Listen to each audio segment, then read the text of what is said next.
Hello, hello. Welcome back. Even to myself, it's been a while, especially even going live on this channel. Just saw from season 3, episode 1. Spoiler alert if you haven't seen it. I'll give you a moment to click off if you have not seen it yet. But spoiler alert. One of the theories was confirmed, and that is that unfortunately Tien Chen Lu was in the wheelbarrow. I threw that theory out there 4 months ago, in addition to possibly Fatima being in the wheelbarrow. It is indeed Tien Chen Lu. She will be in the wheelbarrow, more than likely season 2, which is horrible because Kenny is out there with Jim, and they discovered this like a structure with some what appear to be somewhat like scarecrow type figures out there. I'll try to show pictures of that, but yes, I knew it had to be between T and Chen and or Fatima. Which, looking at the descriptions of the future episodes, I knew it couldn't be Fatima, and I knew it couldn't be Julie. So yeah, we one of the theories was confirmed. That was from 4 months ago. So I'm sad about that, but I'm happy about that because that means other theories that I have building upon that, I can kind of continue with that and post content like I was planning on doing without feeling let down and feeling sad. So what did you think? Did you think it was not going to be Tien Chen Lu? You think it was going to be somebody different? And I knew they had to up the stakes and take out somebody who was essential to the town. And yeah, it was Tien Chen Lu. So Kenny has officially lost both his parents to the creatures. And I think the creatures are smarter now and more cunning because when Boyd put the bile on those bullets in season 2 and then shot the creatures while they were outside of the trailer, I think that upgraded the creatures and made them smarter because they could have let out the animals in season 1 or 2 or even before season 1 and lured people out, but they never did that. They just kind of walked around aimlessly, going to windows and doors, trying to convince people to open the doors, open the windows. So for them to have a strategy,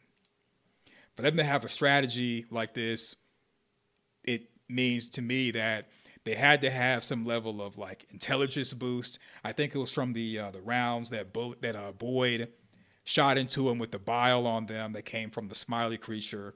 And don't be surprised if the creatures do more cunning stuff like that in the future. So yeah, 4 months ago, I had a theory. Now it is Tien Chen is in fact was in the wheelbarrow, season 3, episode 1. And it's horrible because I don't think anyone else in the town can cook or prepare meals. So that was a huge loss. And the town, they're dealing with bad soil, bad crops, no food. And with the animals being let out and the cow was slaughtered by one of the creatures, they more than likely are going to have meat for like a month, like Donna was saying, but they're going to run through that more probably faster than a month, and then they're going to be in a really bad situation. So on my community tab, I had a poem, and that is people eat dogs and people eat cats. People eat cows and people eat bats. People eat octopus with all its nasty features. When food runs out in Fromville, it's starve, eat humans, or consume creatures. And to be honest with you, I know they found like a new area with some new structures and everything. And it's a possibility that perhaps new people will come into town and maybe they'll have food, or somehow more animals will be, wandering into the forest or into town, and they'll have that. So I'm not going to really say they're going to eat each other or eat creatures, but just based off the description of the stuff that I saw on Google, and I'll go through that in a minute, it's looking like it's not going to be any human eating or creature eating. They're just going to have some animals roll in, and I think the soil is going to be better, and they're going to have the food problem or food shortage fixed.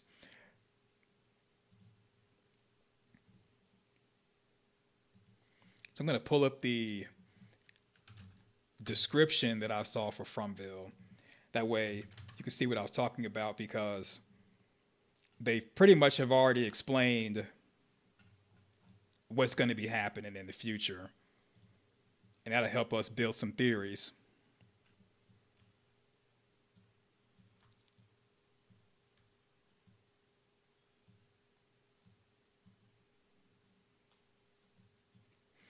All right, so season 3, episode 1, Shattered. Shatter, Boyd feels the town slipping away from him as the weather grows colder and the residents more desperate.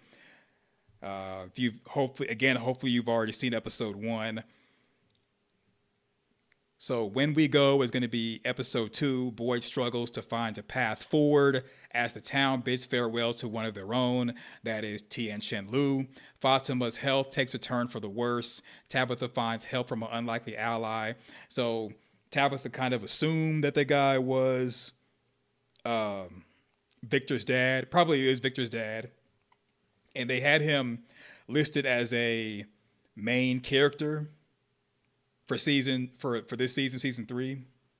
So I think somehow it's gonna come out that Eloise is also there, which is Victor's sister, because we saw some of the promotion in the teaser for season 3, and then they also had drawings and different things. So those drawings more than likely came from Eloise. I think Victor's mom sacrificed herself for Eloise to get into the tree, and the boy in white may have pushed her out like he did with Tabitha. And that's the reason why, and that's kind of what the boy in white was doing, was leading Tabitha, I guess, to maybe going down that path as far as trying to find Victor's family, which I guess that's what he was trying to do, because the boy in white went into the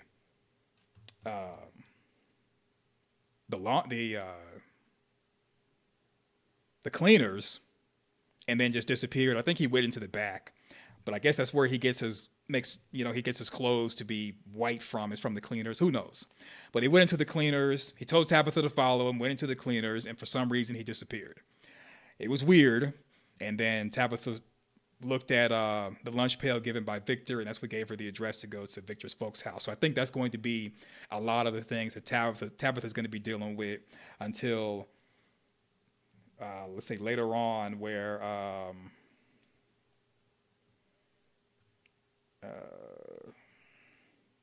they don't really mention. So yeah, Tabitha, I think The Light of Day, episode 5,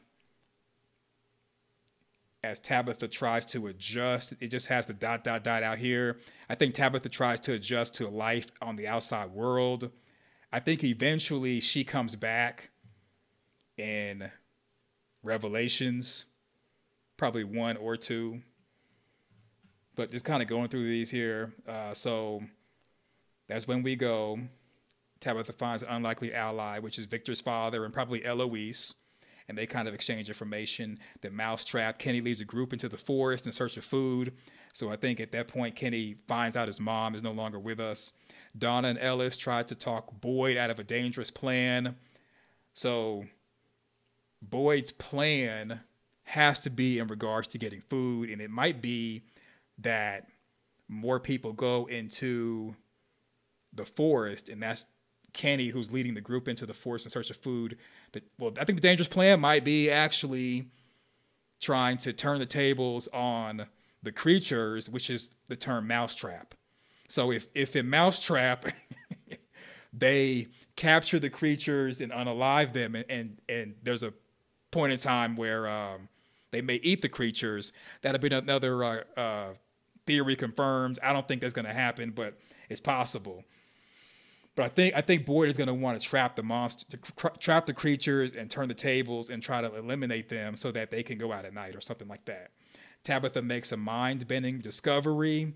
So if she makes the mind-bending discovery in episode 3, then that means episode 2,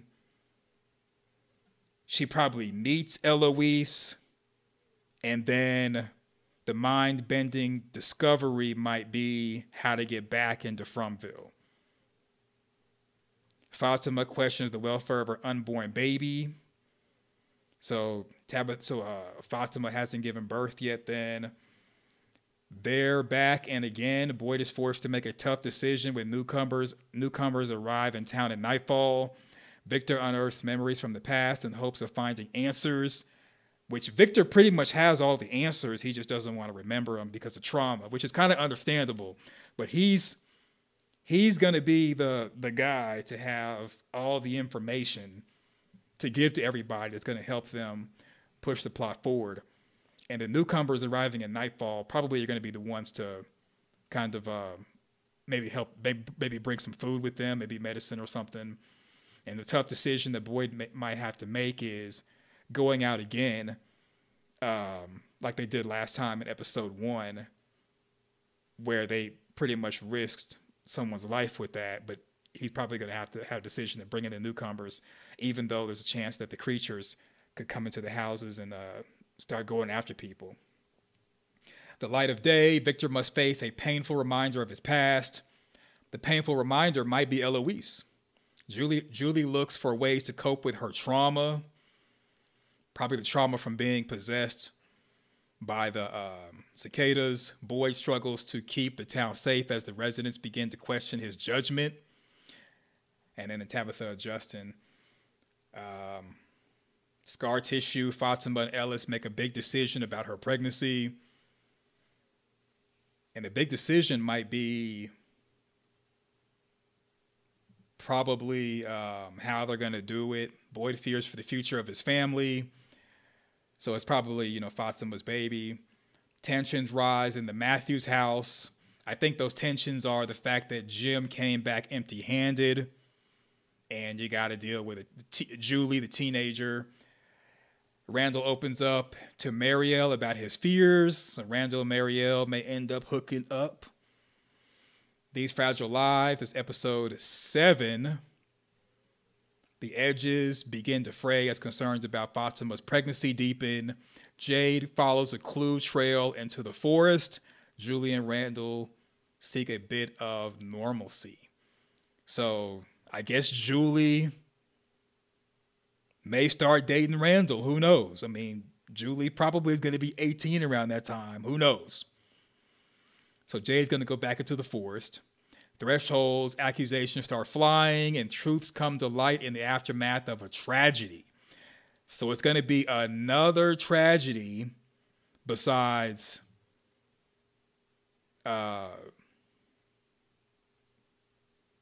Tian Lu, which is Kenny's mom. So another tragedy is going to happen. Victor struggles to recover long-buried memories about the town's past.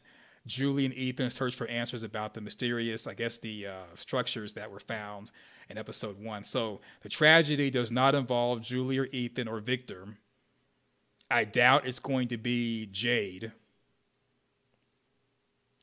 I think because we're not hearing anything about Jim,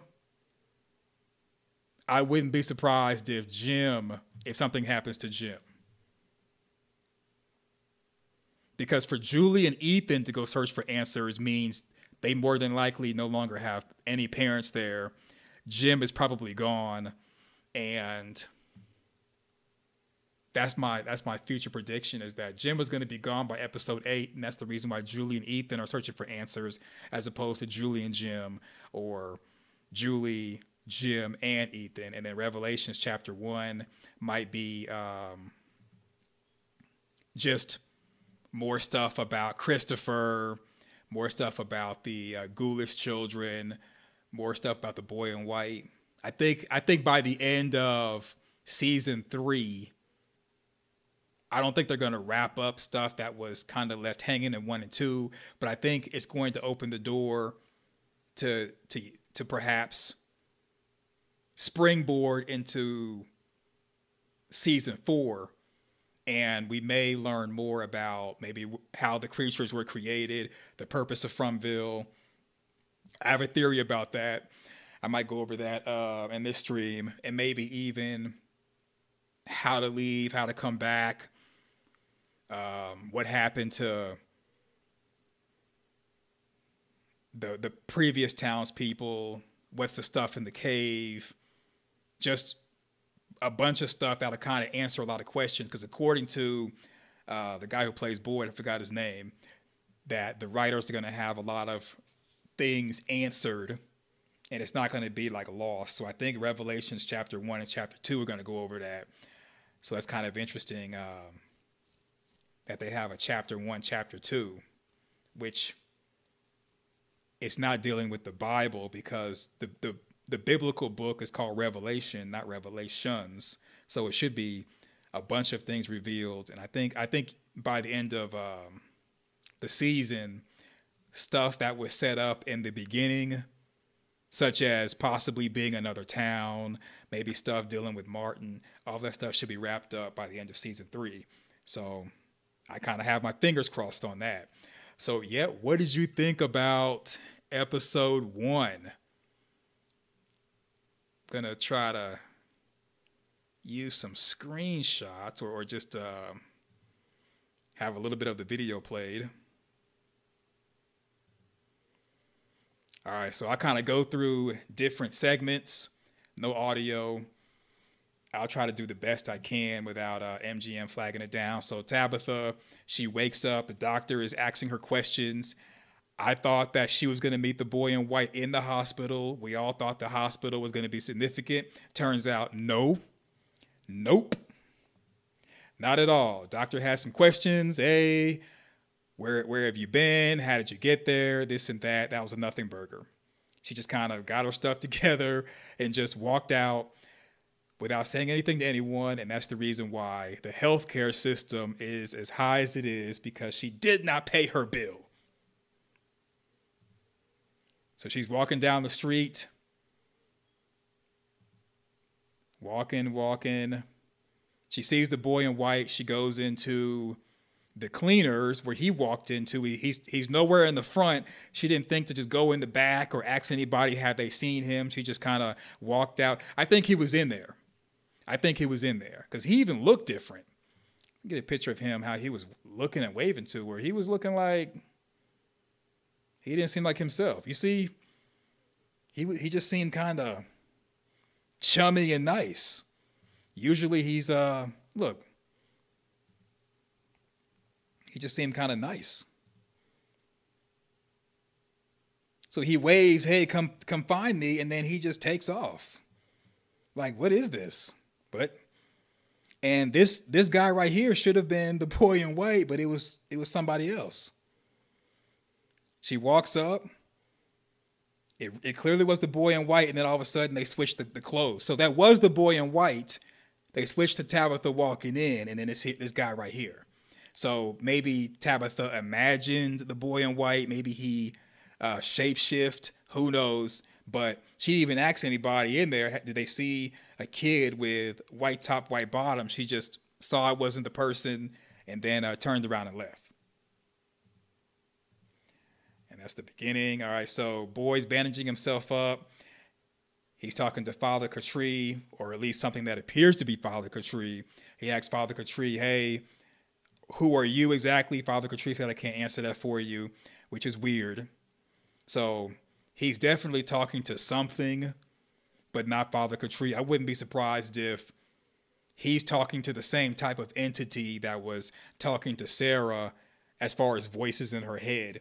And for some reason, this entity or creature is somewhat trying to push Boyd into the direction of being more heavy-handed with the town. So just coming from my experience of being a military officer, and Boyd in the show was a former military guy. He's turned into a sheriff in the town. Anytime you're dealing with a scarcity of resources, You need to get your strongest people to stand guard. It should not have been Tien Chen Lu by herself, kind of with the resources. It should have been someone there or people there to help guard it. Because if they would have had people guarding the resources and telling people, hey, we're going to give you a job to do. After you're done with your job, then you can go get your resource and eat. That would have made people more productive. But since they didn't have command and control, that's why they ended up running up on the store and taking everything, and now there's no more food. And as Boyd, he bandaged himself up, talking to whatever that creature or thing is that's looking like Father Katri, and he somewhat, I think the writers kind of confirmed to us that who Boyd was talking to in the structure where Martin was, that came to him in the form of his wife that wasn't his wife. And Father Katri, or whatever the entity is, leaves. I guess they were looking for Ethan. They found him. Julie, she's just walking around aimlessly, moody. Jim's preparing to go into the forest.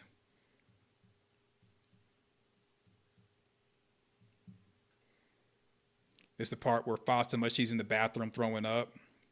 Woman banging on the door. I don't think a lot of people know that she's pregnant, or maybe they don't care. I don't know. But just the fact that the woman was like, you're getting double the rations, to me means that a lot of people don't know that she's pregnant, and I think that would cause people to have fear if they knew she was pregnant, because then that means it's going to create more problems, which I think telling people that she is pregnant not only would give a justification why she's giving double rations, but I think that would give people a form of normalcy and hope. But I mean, they're keeping secrets about that for whatever reason. And as Donna, she's grabbing Ellis to go do some labor. This is where Jim is talking about going into the forest. Kenny says, hey, I'm going to go with you. Nothing major. And what part is this? Oh, yeah, this is where something went out outside of the window where Jade was. Boyd and Kenny went to go investigate. Craziness. Tabitha got a phone from some strangers and called her mom and said, hey, we're okay. But she probably, well, she wants to go back into Fromville to get her family. So it's kind of understandable that she touched base and didn't really give much information. But at least her mom knows that she's alive and they can stop looking. So I think that was a cool thing.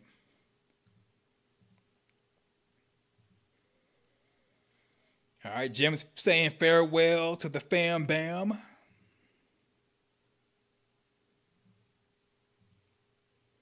Yep, and this is the part where everything they planted was bad because the soil is bad. I think the Fromville, from the trees, the soil, everything is turning against them because they're doing something they were not supposed to be doing. And I think it was because they built the tower and communicated out, and because Tabitha had dug under the house in season 1, now they're kind of paying for it in season 3 right now, with all the soil being bad and the food being bad, and they're not getting any new animals, and now they're starving. And this is where they're running up on Tien Chen Lu, and see, now that she's no longer in the picture, if they do get food, unless Boyd or maybe even Donna, which I think it really should be Boyd because he's over the town. If they put someone there who is strong and can guard the stuff, maybe having Randall or one of the other bigger guys to guard the stuff, people won't run up on it. Yeah, Randall went and took one of the animals and was getting ready to run off with it. Victor pulled out a revolver and was like, not today, Satan. But they're going to end up eating it anyway. And they're fighting about it. All right, so this is the part that's kind of different, that multiple times during this excursion with Kenny and Jim, they commented, okay, we didn't see the spider webs, so we must have went the wrong way. I think the forest, as it's turning and shifting, had them go in this direction for something in particular. My guess what these things are is that they're either scarecrows or markers. And what I mean by markers is I think it's very much possible that the same way that if you're going through a forest, you may put something on a tree, or you may put some type of sign out there or some type of color coding. These are just to mark the place, in the forest where this structure is, where it's probably someone who was living there, because somebody had to build it. But I think in the future, the people of Fromville are going to make a map. I think so. I think there's another town out there or other like settlements like Jim and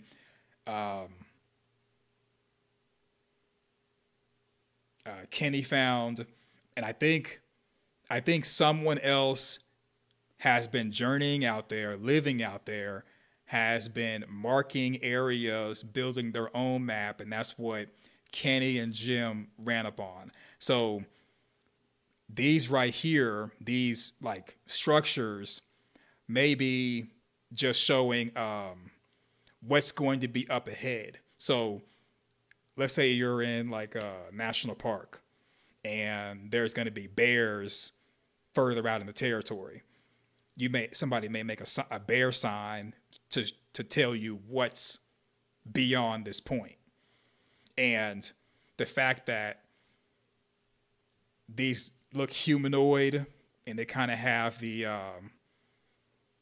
barbed wire as hair in a way, I wouldn't be surprised if beyond this point are ghouls. So we've already seen the ghoulish children. I think there's some type of ghouls or something beyond this area, and whoever created this made this as a marker to say that, if you go past here, this is what's going to be here. Turn around and go back the other way. And then you got those structures, which inside the structure, there is not a talisman already in there. So if there's other humans in the forest, they more than likely have their own way of protecting themselves from things in the night without talisman. And we'll probably get that in Revelations 1 or 2, in my opinion.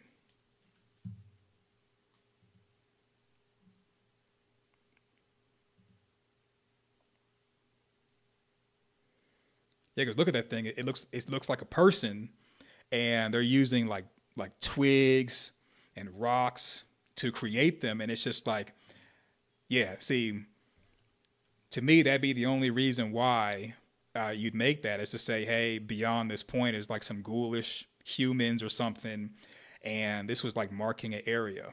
Or another theory is this: there have been people in the past who came to Fromville, and they just chose not to be in the town because where the creatures go to. This might be, we'll just say people in the forest, maybe a tribe. And this tribe marked their own area as this is theirs. I'm leaning more towards this is probably like a particular tribe, and they're going to find other tribes in the forest that's going to kind of help them get food, hunt for food, and things like that. Kind of like when in America there were the Pilgrims, and you had the Native Americans to teach the Pilgrims how to hunt for food, how to plant food, and survive the winter. I think in Fromville, in season 3, the writers are kind of going for the same type of thought process, that the people who arrive in Fromville are kind of like pilgrims, and the people who are already there, like the native people of Fromville who have been there for a long time, maybe even grew up there, they have different tribes, and they're going to meet a particular tribe who's going to be able to help them eat. So it's either going to be the ghoulish children or ghoulish adults are in this area beyond this point, or it's going to be where this is one particular tribe and they're marking their territory or in their area. And Jim and Kenny were just lucky enough to not really just run it into them on episode 1. So what's going on, Michael? Says, I was kind of confused about those scenes with the boy in white on the street. What do you think was going on with all that? I think the boy in white, he just... I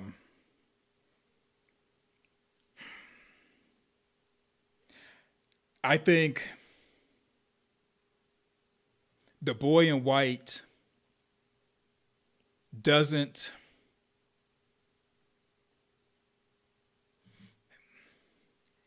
Let's just say... Here's just one thought of why he's acting like that. I believe the boy in white, he is a boy, and he was he just like a kid will tell you to come on, but they won't wait on you because, kids can be we'll just say arrogant or whatever. So the boy in white didn't wait on her, and I think there's something going on with him where he's only able to be in the real world or even in Fromville for a certain period of time, and then he gets summoned away. So I think that's what's going on with him. It's not that he is being elusive on purpose. I think that he's summoned away, and that's the reason why he said, hey, he waved to her hello, then he signaled for her to follow him. He goes into the cleaners where he gets his dry cleaning done. And I think he was summoned away. And that's the reason why when Tabitha went into the cleaners, she couldn't find him. The same way where Victor was in town in the past when he was a little boy. Victor went into the middle of town. All those bodies were everywhere. The boy in white got on the merry-go-round, was spinning around. And then all of a sudden the boy in white's gone. I think the boy in white gets summoned by something, and that's a part of the reason why he can't just help people, because the boy in white is bouncing around between different areas in Fromville, and he's only able to be there for a certain period of time before he gets summoned. Because if you notice, in Fromville, when you see the boy in white, he has those 2 dogs with him, the German Shepherds. But in the real world, he was alone. So I think he himself is summoned away, and he can't really take anything with him and doesn't really have much control. And that's why he, quote unquote, doesn't know how to help. Plus, he may be an actual boy and not an adult. Like, a lot of us think that the boy in white's really a man in a boy's body. He might be an actual boy, like maybe even an angel, and he's just permanently a boy or a teen, and he doesn't think like you and I do as far as an adult. I don't know. That's my theory so far with that. I don't think he was just trying to be elusive on purpose. I think he just got summoned away, and that's what's going on. But yeah, I think for what's in front of us, I'm leaning more towards that. This is one of many different areas that we're going to see where it's different tribes. Because if you notice, we see 1, 2, 3 houses. So if it was only maybe 1 or 2 people, maybe even 4, they'd be in one house. But for there to be 3 of them, that means not only do they have some type of intelligence to build, but they have they've been there for a long time for them to take time out and build stuff and not have any problems.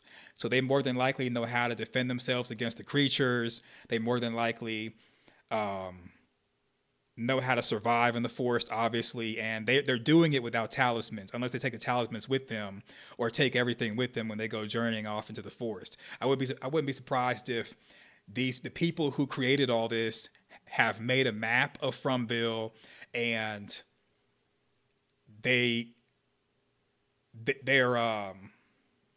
thriving, and they they tell the people in the town that there's other tribes. We don't really mess with each other, but we mark our areas and we kind of keep away from each other. Kind of like we're in America, the Native Americans, even though we as Americans call them Native Americans, they're all like not really united as one. They have like different tribes with different chiefs. I think that's what this kind of thing is where this is a particular tribe or a particular group, and they've marked their territory with these statues. And as they venture off, people in town venture off, they're going to meet other tribes, and we're going to see other type of things that marks their territory, and they're going to be able to educate people in Fromville or in the town how to survive outside of the town, because that's more than likely what's going to end up happening by the end of season 3 is, hey, I know you all want to stay in town, but that's the hunting ground for creatures and other things that's not the tip of the spear. So it's better for you to go off into the forest and venture off there, because it's going to be more animals, it's going to be fresh soil, and you're going to have more control over the environment. I mean, who knows? That's what I'm thinking. So that's more of the area, the 3 like log cabins. They decide to go in somebody's house. And even with the log cabins, they don't really have much of a door. You see how Jim just kind of moved that to the side? So now you're talking about not only do they make structures, but there's no actual door, and they don't have any way of locking it. So there's got to be a way to survive without the talisman to where you don't even have to lock yourself in at night. And I think whatever was kind of like making noise outside of the structure at night was not a creature, but it was probably somebody who lives there. Yeah, that's a lot of structures. And I wouldn't be surprised if we find out that those kind of like scarecrow things are what the people who live there, they unalived either creatures or maybe even people. And that's kind of what they're using to make those structures. Unless, here's a third theory. The third theory is this, that, okay, the structures are created as a trap for humans, and that at night, those scarecrow things come to life. And as they come to life, whatever's in the house, that's what they attack. So I got 3 theories going on. We'll see which one of them's right. Yeah, Tabitha, for whatever reason's confessing, eating up runtime of the episode. Okay, that was a nothing burger. A big nothing burger. And that's where she discovers the address at the bottom of Victor's lunch pail. So I guess she went to this Catholic church just for the Catholic priest to ask about the lunchbox, for her to look inside and be like, oh, yeah, there's an address on the bottom of this. Okay, that's what we're doing. That's what we're doing. So they ate up some runtime with that. Not a big deal. And then let me get some names going.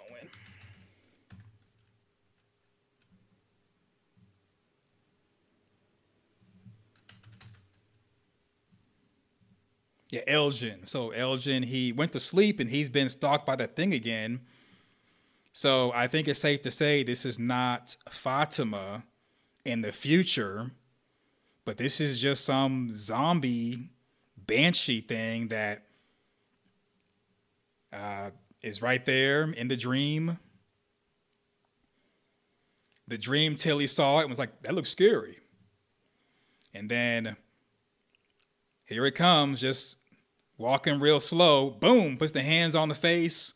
I still believe it's Fatima or another version of her. Because of the baby. Maybe the baby is eating her because she can't feed the baby. Who knows? I wouldn't be surprised if the baby grows faster than a normal human. And if you think about it, this creature thing that I think is Fatima looks similar to those scarecrow things in outside of those log cabins in the forest. Who knows? Maybe that's what it is. I don't know.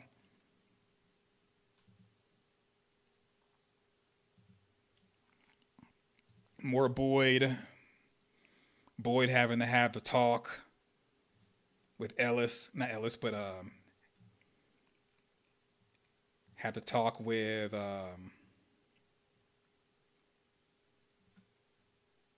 Ethan about his pets are going to be used to eat, be used for food. Watching with subtitles, it called the noise outside the cabin as footsteps. Oh, okay.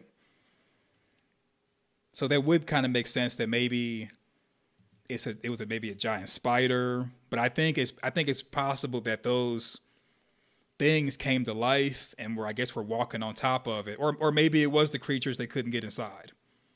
It's more than likely it was the creatures, because if it was those things that created those log cabins to trap people in there, they would have just went inside. But it more than likely was the creatures, and maybe it was a talisman that was protecting them.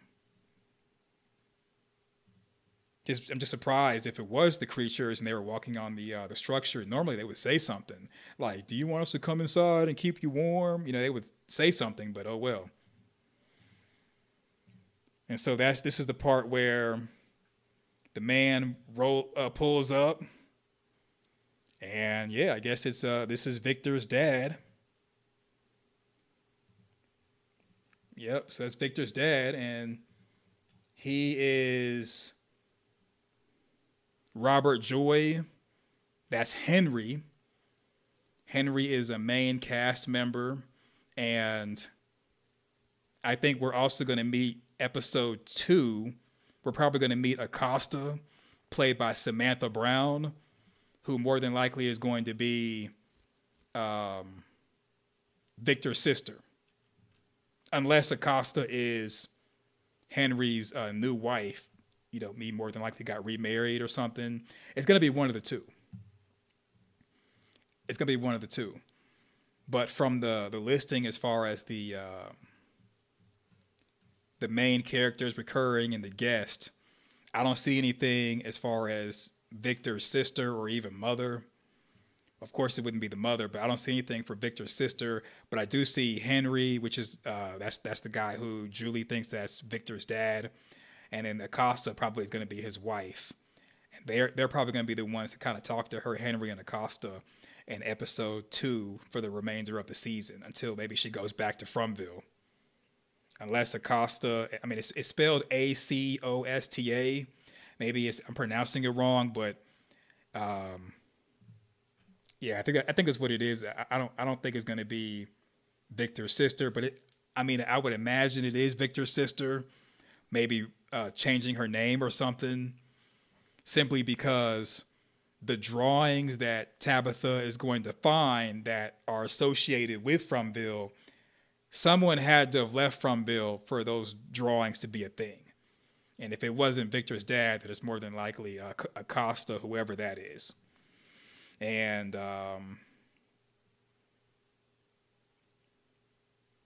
yeah, as far as the reoccurring characters, I don't see anybody new from season 1 or 2.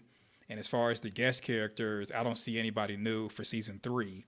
So it's got to be Acosta, whoever that is. All right, so it's a little bit dark.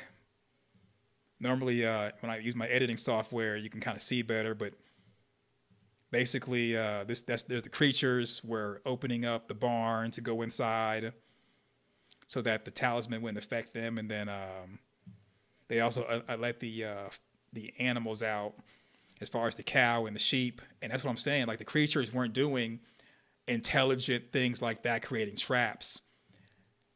And I think they had that thinking to be able to be more intelligent as far as getting their prey, because Boyd shot them with the rounds with the bile that came from the Smiley creature.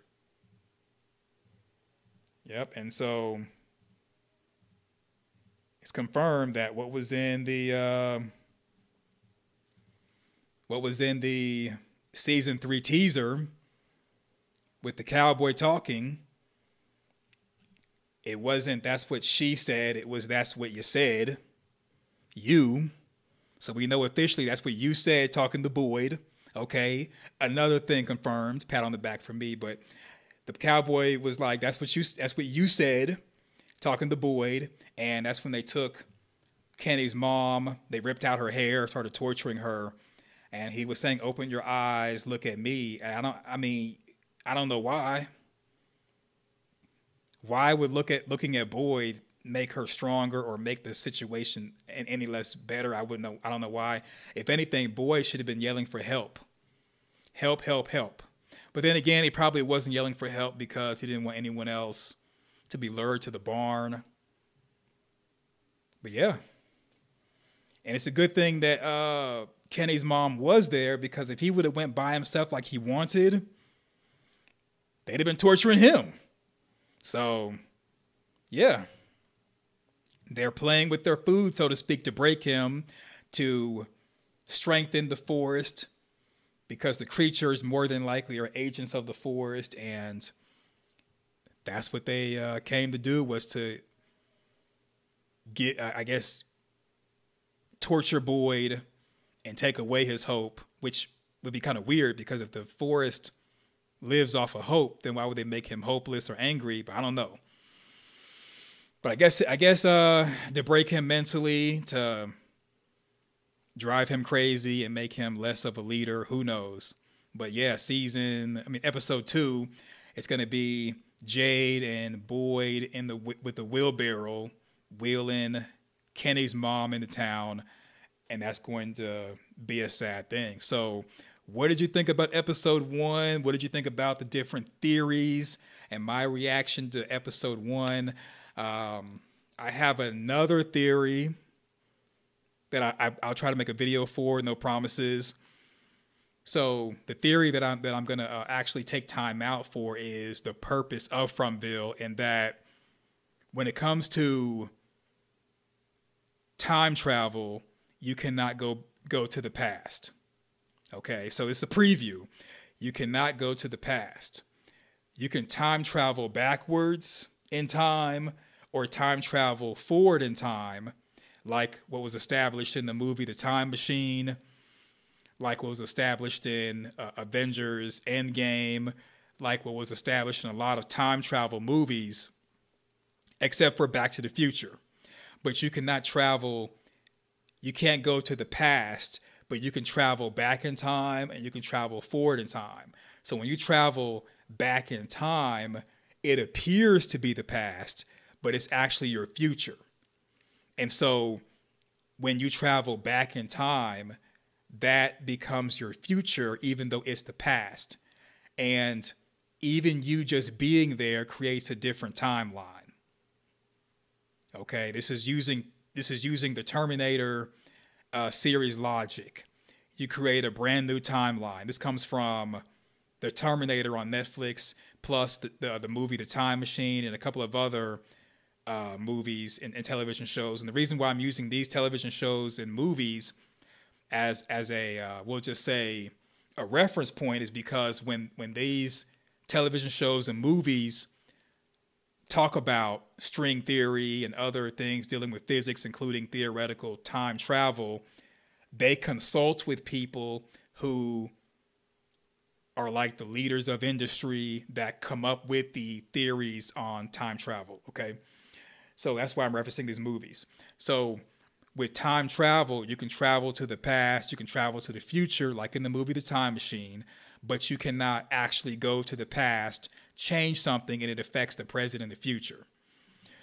So Fromville, in my opinion, was created so that instead of you going backwards in time to a future which will appear to be the past, or going forward in time and creating a new timeline either way, Fromville is kind of like a way for you to travel back in time or forward in time without creating a new timeline. And the reason being is because if you travel back in time and create a new timeline, even if you don't change anything, you're on a new timeline at that point. And if you go forward in time from when you went back in time, hence back to the future, which is your actual present, it's no matter what you do or don't do, you're traveling forward in time to a new timeline, which is not your own. So if you time travel forward or back in time, even for a second, you create a new timeline that you cannot return to the original timeline from. Whereas I think Fromville was created to enable time travel that will be like a bubble, so that you can travel back in time and forward in time and be protected inside of Fromville as a bubble, similar to the bubble that the protagonist used in the movie The Time Machine. And I know it's weird. If you've never seen The Time Machine, go check it out. Spoiler alert for The Time Machine. But the only way that the protagonist or the professor was able to travel back in time and forward in time and actually not be affected himself was creating a bubble around himself and the machine. So he was unable to travel to his own timeline once he time traveled for the first time, but he was protected inside of the bubble that he and his machine were in. And I think Fromville is kind of like that bubble, where that's the reason why people from different parts of the US and probably even the world are going into Fromville, and then they're kind of like quote unquote trapped because there's one way in and one way out, or a couple of ways in, a couple of ways out, because they're in a bubble or a pocket universe, which was a term that was used in episode 1 of season 1. So with Fromville being in a bubble, like in the movie The Time Machine,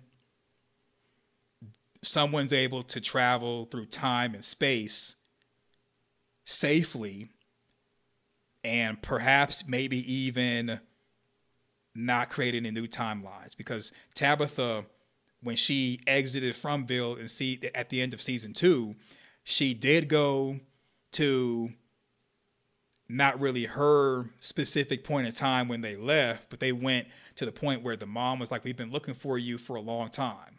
So we don't know how much time has actually passed as far as between when the Matthews went missing to when Tabitha made the phone call. But it is possible to go to a particular point in time where not so much time has passed to where people have been passed away. So I do believe that Fromville is a bubble, just like the movie The Time Machine. And I think that's what's going to be a part of Revelations. That's the whole point of why Fromville was created. And the creatures that are hunting people, these may have been people who were in prison, who were either forced to or volunteered, more than likely forced, based off what Jasmine said. These people were forced to be a part of an experimentation to create Fromville, or to create things in Fromville, which is why Jasmine said, "I didn't ask for this." I think the rest of the creatures used to be human, and through experimentation, maybe by the government, maybe by Christopher or someone, they were turned into these creatures through experimentation, and now they're stuck in Fromville, or they choose to be there because they're allowed to do their whole serial unaliver thing as they see fit, as these creatures. So I don't know. Maybe I'll do a separate video since I explained it or whatever. But if you have any comments or questions, let me know. I may do another live stream to kind of go back and forth and discuss that, or do an actual upload of it. Who knows? So what do you think? Let me know in the comment section your thoughts. Thumbs up the video, share to your social media, subscribe, click the notification bell. I'm Spade Parkland. Thanks for watching. Go forth, do